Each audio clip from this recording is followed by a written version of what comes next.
십계명을 우리가 배우면서 우리는 이 짧고 분명한 단순한 명령 안에 생각보다 훨씬 많은 내용이 담겨 있다는 것을 발견하고 있습니다. 그래서 보면 볼수록 이 하나님의 명령이 넓고 크고 깊다는 것을 알게 되죠. 오늘은 우리가 7계명을 살펴볼 텐데 우리 각자에게 주시는 또 큰 깨달음들이 있기를 바랍니다.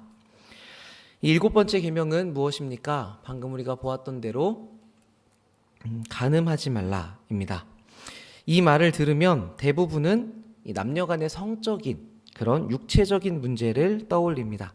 그리고 이 세상에 만연해 있는 성적인 타락이 그 생각의 뒤를 이어가죠. 이 문제를 어떻게 해결해야 하는가? 이것만 보아도 참 심각한 문제이기는 한데 오늘 계명은 그런 정도를 넘어서 더 큰 차원을 말하고 있다는 것을 발견할 수 있습니다. 자, 거기까지 가기 위해서 우리가 하나씩 살펴보려고 하는데 우선은 오늘 명령처럼 이 간음이라는 것이 일단 성립하려면 필요한 전제들이 꽤 있습니다.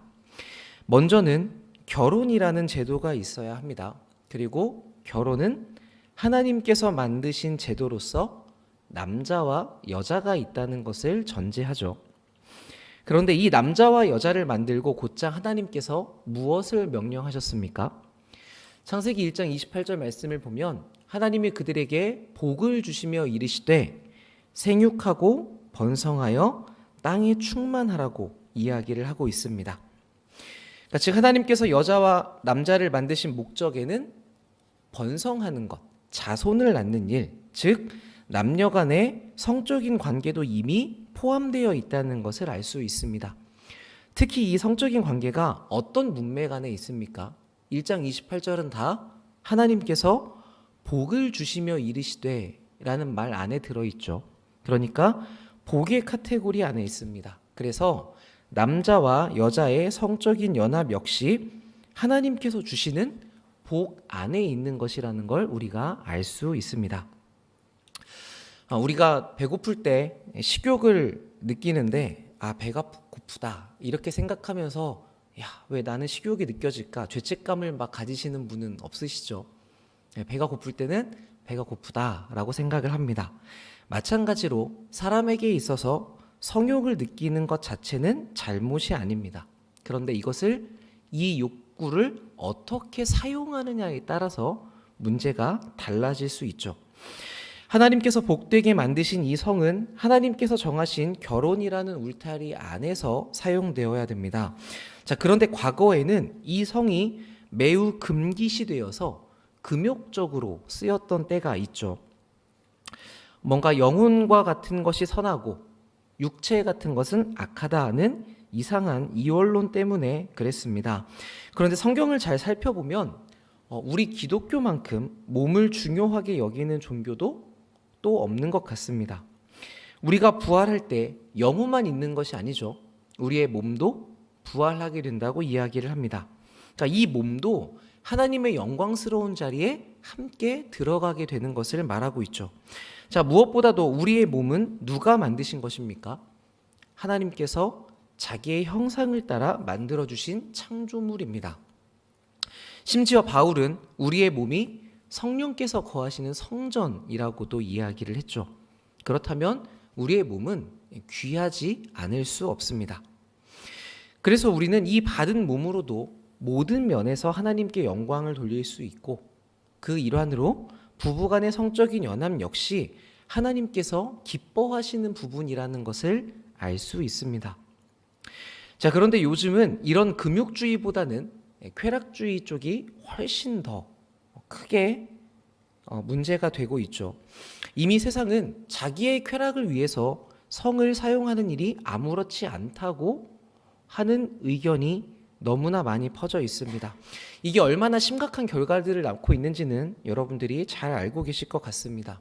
자, 문제는 이런 생각이 세상만이 아니라 우리 교회 안에도 들어와 있다는 것입니다.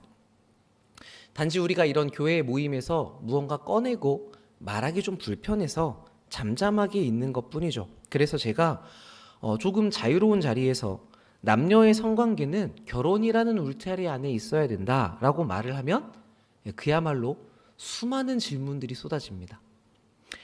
그 핵심적인 주장을 요약하자면 서로 사랑해서 성인들이 자기의 의지로 하는 것이 왜 문제가 되느냐 이런 것이죠. 자, 이렇게 사람들이 질문을 하기 시작하면 하나님께서 그러라고 하셨습니다. 이렇게만 이야기를 해서는 충분한 대답이 되지가 않습니다. 더 많은 설명들이 필요하죠. 그래서 그 질문을 받을 때 저도 되려 묻습니다.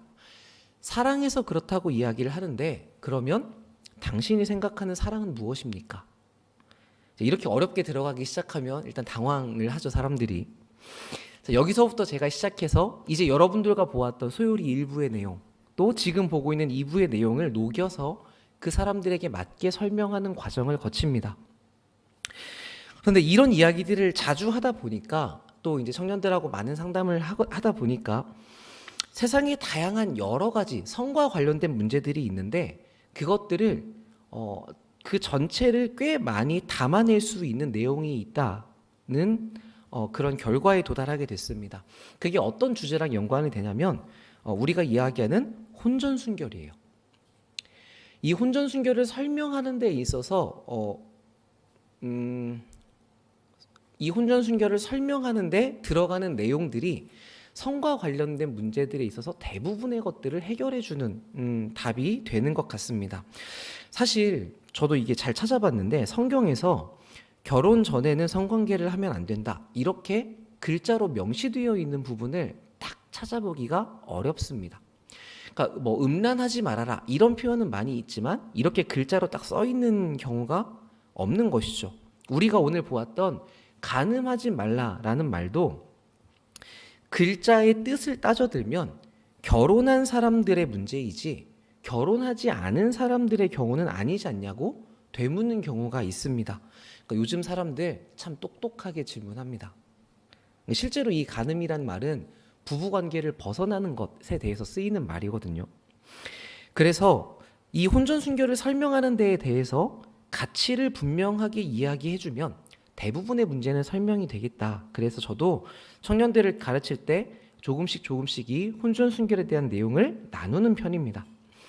여러분은 여러분의 자녀들이나 청년들이 와서 이런 부분을 물어본다고 할 때에 어떻게 설명을 해줄 수 있으시겠습니까?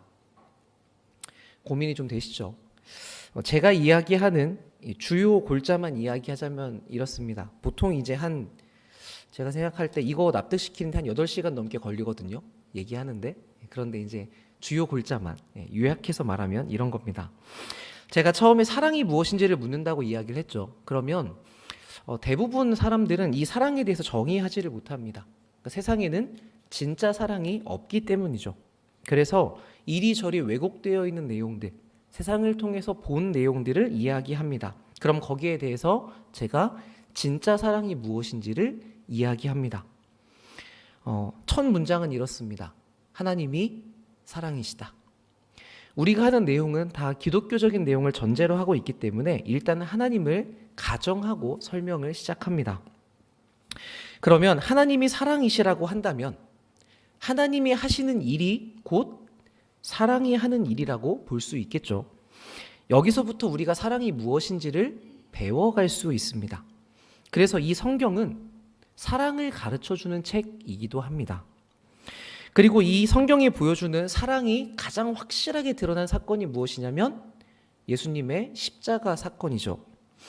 십자가는 우리를 살리기 위해서 자기의 목숨을 내어준 사건인데 여기에는 나보다 남을 향한 방향성을 가지고 자기의 모든 것을 쏟아붓는 참 사랑이 무엇인지가 담겨 있습니다. 그래서 이 사랑에 대해서 우리가 아는 하나님의 사랑, 예수님의 사랑, 내가 경험했던 그 사랑에 대해서 다양하게 이제 이야기를 해줍니다. 그러면 이런 사랑을 부정하는 사람은 없습니다. 사람이 영원한 사랑을 추구한다는 것은 사실 누구나 그런 사랑을 받기를 원한다는 것이죠. 그래서 처음에는 사랑이란 건 이런 거고 이런 하나님으로부터 우리가 사랑을 배워야 하고 사랑을 받아야 한다. 이렇게 시작을 합니다. 그리고 다음으로는 지금까지 설명했던 상대방을 위하는, 상대를 존중하고 배려하는 이런 하나님의 인격적인 사랑과 지금 너가 말했던 사랑은 어떻게 다른지를 물어봅니다.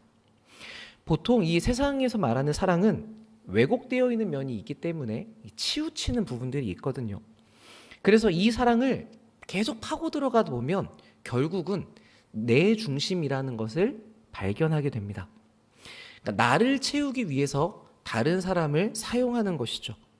내 만족, 내 결핍을 채우는 일에 상대방을 소비하는 식으로 사람들은 사랑을 이야기합니다.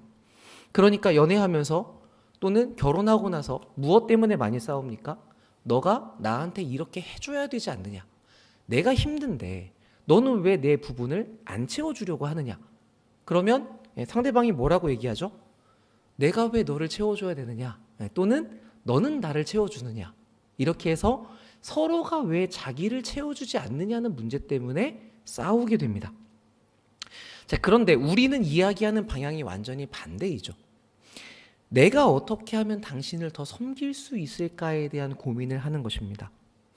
예수님이 죽기까지 교회를 사랑하신 것처럼, 교회가 예수님께 순종하는 것처럼 우리의 사랑은 서로를 향한 방향을 가지고 있습니다. 그래서 우리가 말하는 사랑에는 상대방을 위한 헌신, 상대를 유익하게 하는 일에 나를 최선을 다해 드리겠다는 책임과 약속이 포함되어 있는 것이죠. 이것을 확실하게 서약하는 게 무엇입니까? 결혼식입니다. 그래서 혼인서약은 다 이런 이야기지 않습니까? 신랑은 신부를 맞아 검은 머리가 팥불이 되도록. 요즘은 이런 얘기 잘 못 들어본 것 같은데, 여러분의 평생을 다해서, 여러분이 아니죠, 당신의 평생을 다해서 상대를 사랑하겠는가? 이 사람을 평생 섬기겠는가? 이렇게 이야기하지 않습니까? 거기에 대해서 우리가 결혼할 때 다 뭐라고 이야기합니까? 네, 그렇게 하겠습니다 라고 우리의 약속과 다짐을 그 자리에서 선언하죠. 그러니까 결혼 예식이라는 것은 불변하는 하나님 앞에서 상대방을 향해 내가 사랑으로 헌신하겠다고 약속하는 중요한 예식입니다. 그런데 요즘은 이런 것들이 다 사라지고 결혼식이 파티와 같은 문화가 되어버렸죠. 결혼식에서부터 내가 주인이 되어서, 우리가 주인이 되어서 재밌게 살겠다를 추구하고 있는 것을 보게 됩니다. 하나님과 헌신과 약속, 이런 책임적인 요소가 자리를 잡지 못하니 결혼 생활이 힘든 순간이 오면, 어려운 순간이 오면 이 사람들을 지탱해 줄 바탕이 없습니다. 그렇게 결혼이 가지는 힘이 약화되는 만큼 가정의 견고함이 줄어들게 되는 것이죠. 많은 사람들이 이제 요즘 젊은 문화가 그래 라고 생각할 수 있겠지만, 우리는 이 결혼의 예식이 가지는 내용이 무엇인지를 분명하게 가지고 있을 필요가 있습니다. 자, 여기서 만약 상대방이 정말 이렇게까지 나를 책임을 다해 사랑하겠다고 약속하는 사람이라면, 그렇다면 경제적, 사회적, 정서적으로 안전한 울타리를 형성할 그 결혼의 결속을 이룰 때까지 서로가 기다리지 못할 이유가 없겠죠. 한쪽의 이기적인 요구가 아니라면 서로가 이런 가치들을 이야기하고 준비하면서 충분히 결혼 전의 시간을 보낼 수 있을 겁니다. 그렇게 서로가 각자를 소중히 여기고 가꾸어 가다가 내 모든 것을 바쳐서 당신을 사랑하겠다는 헌신의 약속을 할 때 그 안에서 무엇과도 대체할 수 없는 나를 그 사람에게 선물로 주는 것, 이 내 몸까지도 그 모든 것을 상대방에게 주는 일, 이것이 우리가 이야기하는 결혼 안에서의 부부의 관계인 것이죠. 그러니까 저는 세상에 이것만큼 아름다운 관계가 없다고 생각합니다. 내 모든 것을, 내 마음과 내 몸을, 내 전 인격을 한 사람에게 온전히 헌신하겠다는 표현. 이렇게 행동 하나하나의 문제, 그렇게 하는 건 잘못이야, 뭐 그런 성관계를 하면 안 돼, 이런 문제만이 아니라 그 행동이 이루어지는 근거가 되는 사랑에 대해서 세상은 가지고 있지 않은 참 사랑의 무게와 이야기를 풀어내기 시작하면 제가 지금까지 만났던 사람 중에는 이해가 안 된다거나 납득할 수 없다고 이야기했던 사람은 없었던 것 같습니다. 그러니까 다 이게 맞다는 걸 알고 그 마음에 이런 걸 원하는 것이죠. 그런데 다만 어디에서 문제가 생기냐면 그렇게 말씀하신 게 다 이해가 되는데 현실적으로 내가 그걸 다 포기하고 살 것인가? 여기에서 이제 갈등이 시작되는 경우는 있습니다. 그런데 이런 일을 경험할수록 성경이 우리에게 가르쳐주는 이런 가치들을 알고 받아들여서 내 것으로 만들어 갈수록 우리는 하나님께서 성을 결혼이라는 안전한 울타리 안에서 사용하도록 두셨다는 것을 인정하게 됩니다. 그리고 실제 이 말씀을 지키고 살아가면서 하나님이 주신 명령이 결혼으로 이룬 우리 가정을 얼마나 건강하고 아름답게 지켜주는지도 경험하게 되죠. 반대로는 그렇지 않고 욕심을 따라 사는 세상에서는 얼마나 많은 가정이 파괴되는지도 보게 되는 것 같습니다. 그래서 우리는 내가 먼저 말씀을 따라 살면서 이 가정을 하나님 안에서 잘 가꾸어야겠다. 이 생각과 더불어서 세상이 가정에 깨어지는 것을 보고 그거에 마음 아파하면서 이 이웃들의 가정이 잘 보존되고 싶다. 잘 보존되게 만들고 싶다는 이런 하나님의 자녀로서의 책임감도 가지게 되는 것 같습니다. 그러니까 세상은 이 가정을 잘 유지하고 싶어도 그렇게 해나갈 내용과 힘이 없거든요. 하나님과 그분이 베푸시는 복은 우리만이 그 사람들에게 전해줄 수 있는 내용들입니다. 그래서 여러분들이 여러분의 삶과 가정의 이 내용을 충실히 채워가셔야 되고 그걸 보고 주변에서 하나님 믿는 사람들은 다르구나. 왜 저 가정은 다르지? 우린 이 말씀을 따라서 살기 때문에 이렇게 여러분들을 통해서 하나님이 전해질 수 있어야 하는 것이죠. 이런 것을 보고 있자면 우리는 하나님의 말씀을 지키며 사는 것이 큰 복이라는 성경에 명시된 당연한 사실을 인생을 통해 살아가며 깨달아가는 것 같습니다. 우리는 좋은 것을 받았고 좋은 것을 이미 받았다고 듣고 있지만 그게 얼마나 좋은 것인지는 사실 잘 모를 때가 많은데 우리의 삶에서 그것을 누리면서 알아가게 되는 것이죠. 그래서 저도 사역을 할수록 시간이 더해 갈수록 더 확신을 가지고 이야기하게 되는 것 같습니다. 우리에게는 하나님이 반드시 필요합니다. 하나님이 없으면 인생의 어떤 부분도 제대로 설명되지가 않고 행복으로 가는 바른 길이 무엇인지 방향을 잡기가 어렵습니다. 그러니까 하나님은 아쉬울 게 하나도 없는 분인데 그분이 우리에게 이런 명령을 주셨다는 것은 우리로 하여금 복을 누리며 살라고 주신 것이잖아요. 그래서 이 말씀을 믿고 내가 그걸 다 해보지 않아도 순종하는 자는 이 복을 누리게 됩니다. 자, 그럼 여기까지 우리는 이 7계명에 대해서 정리해 볼 수 있을 것 같습니다. 7계명은 하나님이 허락하신 부부 이외의 모든 성관계를 금지하고 가정, 즉 결혼의 가치와 신성함을 지키라는 의미를 담고 있습니다. 그래서 이 명령은 필연적으로 다음과 같은 내용을 요구합니다. 7번째 계명이 무엇을 요구합니까? 우리의 마음과 말과 행동에 있어서 자신과 이웃의 순결을 보존하는 것입니다. 내 순결을 지키는 것만이 아니라 다른 사람의 순결을 보존하는 것도 포함되어 있죠. 자, 대오리문답은 이 요구의 부분을 조금 더 자세하게 설명합니다. 몸과 마음과 애정과 말과 행동의 순결함, 또한 우리 자신과 다른 사람들의 순결을 보존하는 것, 이게 방금 보았던 것인데 그 다음에 눈과 모든 감각을 조심하라고 이야기합니다. 유혹에 넘어가지 않도록 우리의 감각들을 다 주의해야 된다고 이야기를 하죠. 그리고 절제함, 이어서 순결한 친구와의 사귐, 의복의 단정함도 포함이 되어 있습니다. 이 의복의 단정함은 사실 대립이 많은 영역 중에 하나입니다. 특히 청년부 사역을 할 때는 제가 많은 설명을 덧붙여야 되는 이야기 중에 하나인데 저는 이 부분을 교회에서는 그래야 된다라고 강요하기보다는 이제 개인의 신앙의 정도, 개인의 성숙함의 이야기를 많이 하는 편인 것 같습니다.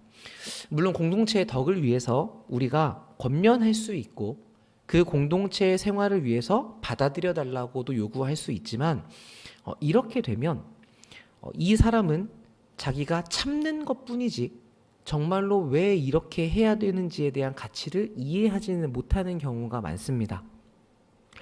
예쁜 옷을 입는다는 건 사실 개인의 자유거든요. 근데 문제는 내가 그렇게 옷을 입었을 때 상대방이 연약해서 시험에 든다는 게 문제입니다.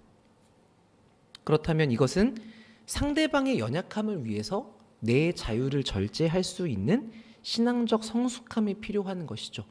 바울이 우상의 제물을 먹을 수 있지만 믿음이 연약한 자를 위해서 먹지 않겠다고 한 것처럼 자기의 자유로서 상대방을 섬겨야 되는 부분입니다. 그래서 간단히 그냥 입지 못하게 하는 것보다는 스스로의 사랑으로 배려할 수 있도록 이 사람을 성장시키는 게 필요한 영역이라고 생각이 됩니다. 자, 이어서 금욕의 은사가 없는 자들이 결혼하는 것과 부부의 사랑과 동거함, 우리의 직업을 위해 부지런히 수고하는 것. 간음하지 말라에 직업을 위해서 열심히 일하라가 들어있죠. 왜냐하면 우리가 나태해지면 유혹에 빠지기 쉽기 때문입니다. 그래서 성실하고 부지런하게 자기 일을 열심히 하는 것은 건강한 삶을 영유하는 기본이 되는 것이죠. 불결한 모든 경우를 피하고 거기서 오는 유혹에 저항하는 것. 유혹은 우리의 삶에 항상 있기 때문에 이 하나님의 말씀을 간직하고 붙잡고 저항하는 힘을 길러내는 것도 우리에게 훈련으로서 필요합니다. 자, 그런데 이 의무에서 정말 우리가 중요하게 여겨야 되는 부분은 행동만이 아니라 마음과 말까지도 적용된다는 점인 것 같습니다. 그러니까 우리가 이 간음하지 말라 그러면 어떤 성적인 행동에 꽤 많이 집중하게 되거든요. 그러니까 예수님께서 이 계명을 잘 풀어주셨죠. 마태복음 5장 27절 또 간음하지 말라 하였다는 것을 너희가 들었으나 예전부터 있던 계명인데 나는 너희에게 이르노니 음욕을 품고 여자를 보는 자마다 마음에 이미 간음하였느니라. 자, 여기서도 예수님은 우리의 마음의 범위까지 이 계명을 확장시켜 내십니다. 행동이 어떤 드러난 열매라고 한다면 마음은 감추어진 씨앗이기 때문에 그렇죠. 그런데 하나님은 무엇을 보십니까? 우리의 중심을 보시지 않습니까? 그러니까 우리의 마음이 어떠한지가 참 중요합니다. 자, 이렇게 되면 우리는 누구도 하나님 앞에서 나는 죄가 없다라고 주장할 수가 없게 되죠. 마음으로 누구를 미워하거나 살인하거나 간음하거나 도적질하지 않는 사람은 없기 때문입니다. 자, 그런데 그렇기 때문에 반대로 우리는 이 예수님의 말씀이 우리를 징벌하고 정죄하고 죽이는 게 아니라는 것도 알 수 있습니다. 예수님의 말씀대로라면 우리는 마음속으로 계속 죄를 짓는 사람들이잖아요. 그러면 하나님께 정죄를 당하고 죽어야 마땅한데 예수님은 우리의 죄를 용서해 주십니다. 그리고 뭐라고 이야기하십니까? 가서 다시는 죄를 짓지 말아라. 이렇게 다음 기회를 주시는 분이죠. 그러니까 죄를 지은 만큼 너희들은 거기에 합당한 벌을 계속 받아야 돼. 이런 징벌자로 예수님이 이 규칙을 말씀하시는 것이 아니라 이 완벽한 기준을 따라 자라가는 사람으로 만들겠다는 아버지 하나님의 우리를 포기하지 않는 의지가 담겨 있는 가르침입니다. 그러니까 우리 입장에서는 예수님께서 주신 말씀을 가지고 내가 계속 못 지키네 라고 넘어질 것이 아니라 내 마음을 계속 그 말씀으로 살피면서 변화시켜가는 일에 중요성을 두어야 하는 것이죠. 하나님의 목적은 우리가 잘하는 것에 있기 때문에 그렇습니다. 자, 그래서인지 예수님의 말씀이 훨씬 더 단호하게 이어집니다. 만일 내 오른눈이 너로 실족하게 하거든 빼버리라. 너의 육체 중 하나가 없어지고 온몸이 지옥에 던져지지 않는 것이 유익하며 또한 만일 내 손이 너로 실족하게 하거든 찍어버리라. 내 몸에서 하나가 없어지고 온 몸이 지옥에 던져지지 않는 것이 유익하니라. 신앙에 열심히 있는 분들이 자기 뜻대로 안 되는 영역에서 이 말씀 가지고 정말 많이 갈등하시는 것을 보았습니다.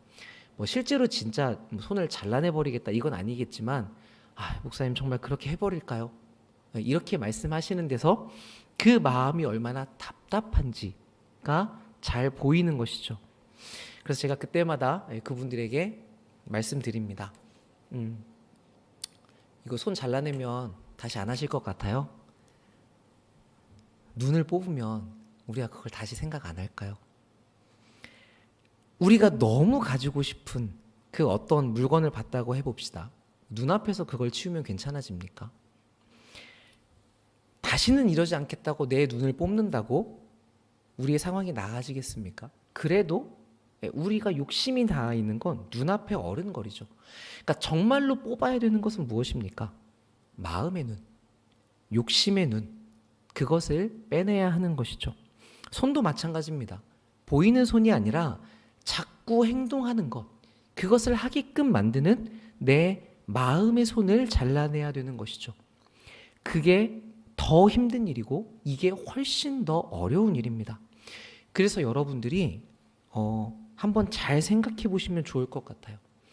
내가 이러니까 하나님 말씀 따라서 정말 손을 잘라버리겠다라고 하는 게 마치 대단한 결정을 내리는 것처럼 보이지만 사실은 그 가운데에서도 우리는 한 번에 무언가를 끝내고 싶은 더 쉬운 방법을 택하고 있는 것일 수 있습니다.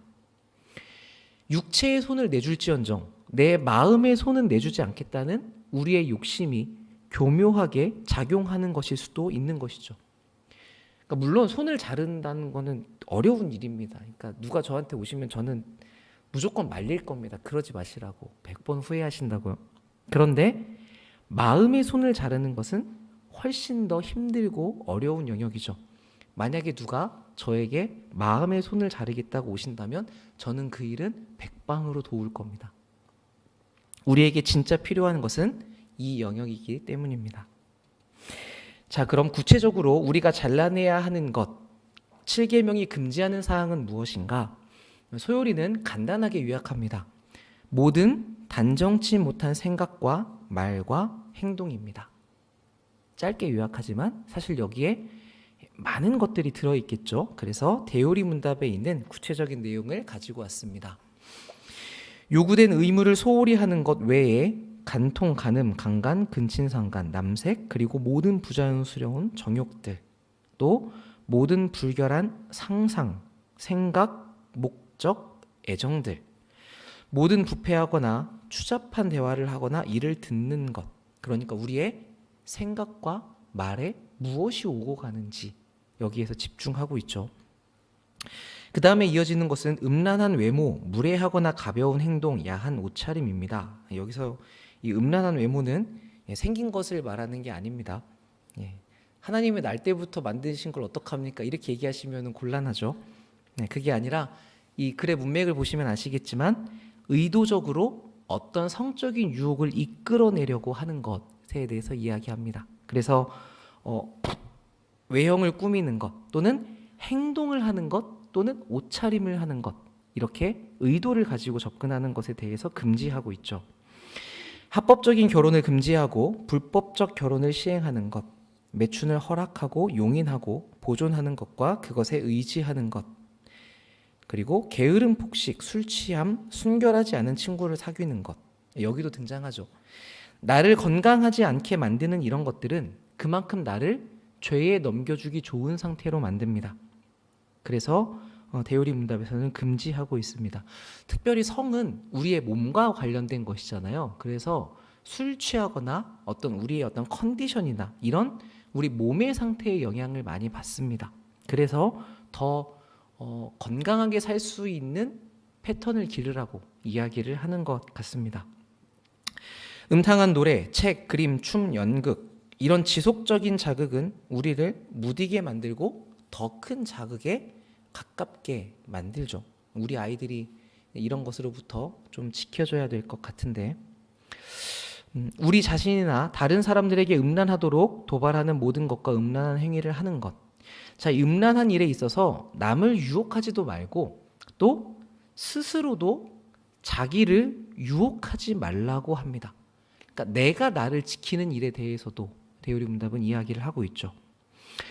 독신 생활의 서약에 얽매이는 것과 결혼을 지나치게 미루는 것이며 동시에 한 명 이상의 아내나 남편을 취하는 것, 그리고 부당한 이혼을 하거나 배우자를 버리는 것, 이런 것들을 금지하고 있습니다. 이 마지막 부분에 대해서는 예수님께서도 짚어주셨죠.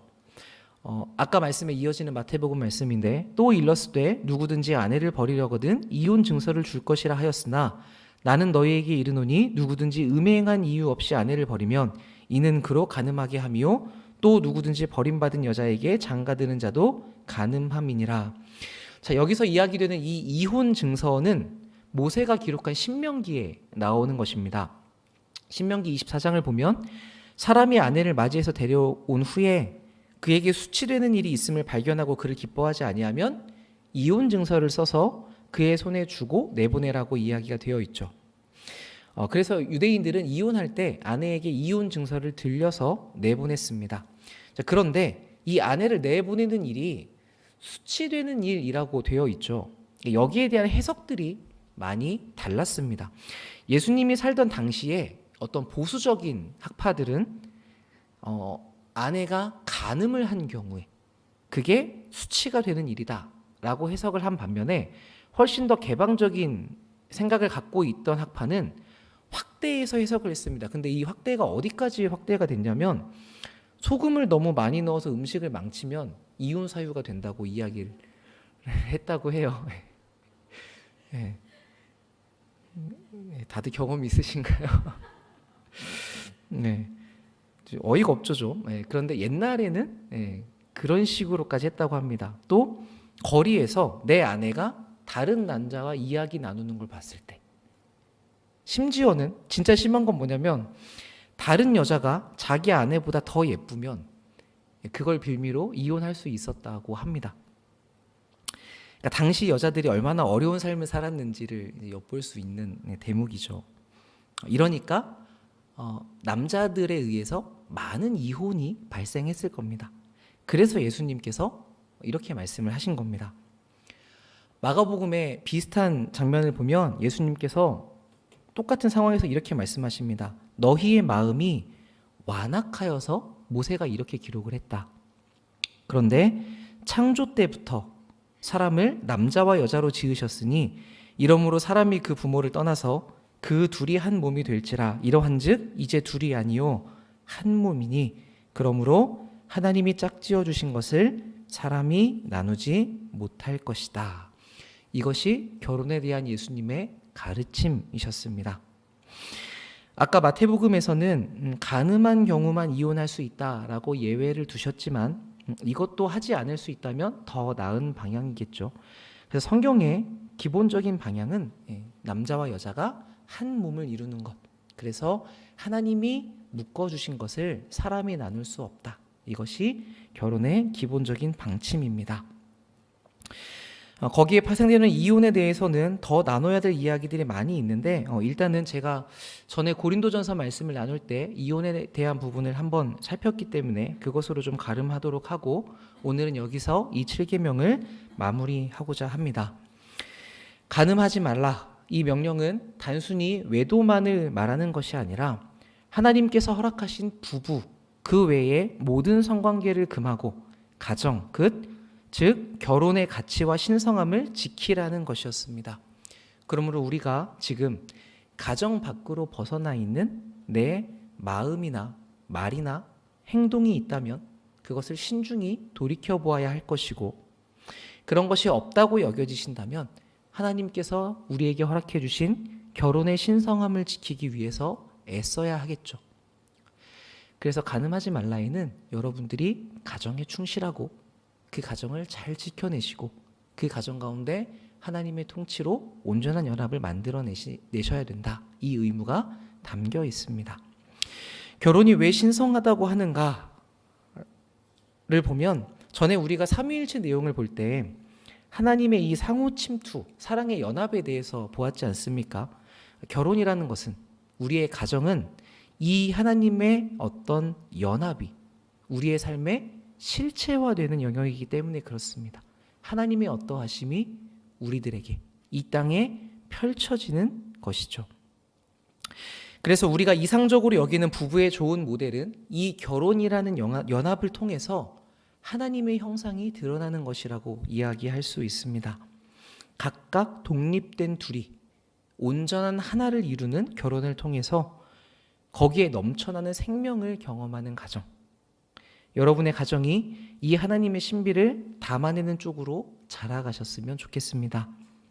그리고 반대로 이것을 어떻게든 망치려고 유혹하고 공격하는 이 심한 세상 속에서 여러분 영적으로 깨어서 싸워주시기를, 그래서 하나님께서 디자인하신 이 아름다운 사랑의 공동체가 견고히 서게끔 해가는 그런 복된 가정이 되셨으면 좋겠습니다.